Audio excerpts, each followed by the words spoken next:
پرانے وقتوں کی بات ہے کہ کسی شہر کا قاضی مرغی لینے بازار گیا۔ دکاندار دکان بند کر چکا تھا۔ وہ ایک گاہک کے لیے مرغی ذبح کر کے اس کا انتظار کر رہا تھا۔ قاضی صاحب نے کہا، یہی مرغی دے دو۔ دکاندار نے کہا، میں مرغی کے مالک کو کیا جواب دوں گا؟ قاضی صاحب نے کہا، گاہک سے کہہ دینا مرغی اڑ گئی ہے، بات بڑھے گی تو معاملہ میرے پاس ہی آئے گا۔ دکاندار نے مرغی قاضی کو دے دی۔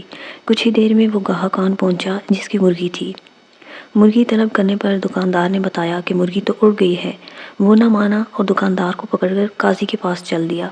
راستے میں دو افراد جھگڑ رہے تھے۔ دکاندار بیچ بچاؤ کرانے لگا تو اس کی انگلی لڑنے والوں میں سے ایک شخص کی آنکھ میں لگ گئی، جس سے اس کی آنکھ ضائع ہو گئی۔ وہ یہودی تھا، چنانچہ وہ بھی اپنا معاملہ لے کر قاضی کی طرف ساتھ ہی چل پڑا۔ دکاندار بہت پریشان تھا کہ مرغی کے معاملے میں تو قاضی بچا لے گا، مگر اس کے معاملے میں کیا ہوگا؟ دکاندار سوچ سوچ کر اتنا پریشان ہوا کہ اچانک ہاتھ چھڑا کر بھاگا اور مسجد کی مینار پر چڑھ کر نیچے کود گیا۔ نیچے ایک بوڑھا شخص کھڑا تھا۔ دکاندار سیدھا اس پر گرا اور بوڑھا شخص وہیں مر گیا۔ مرنے والے بوڑھے شخص کے بیٹے نے دکاندار کو پکڑ لیا۔ جب اسے پتہ چلا کہ اس دکاندار کو قاضی کے پاس پیشی کے لیے لے جایا جا رہا تھا تو وہ بھی ساتھ ہو لیا۔ معاملہ قاضی کی عدالت میں پہنچا تو سب سے پہلے مرغی والے گاہک نے اپنا مقدمہ درج کروایا۔ میں مرغی ذبح کروا کر گیا تھا، اب دکاندار کہہ رہا ہے کہ مرغی اڑ گئی ہے۔ بھلا مری مرغی کیسے اڑ سکتی ہے؟ قاضی نے مدعی کو غصے سے دیکھا اور کہا، کیا مرنے کے بعد دوبارہ زندہ ہونے پر تمہارا ایمان نہیں ہے؟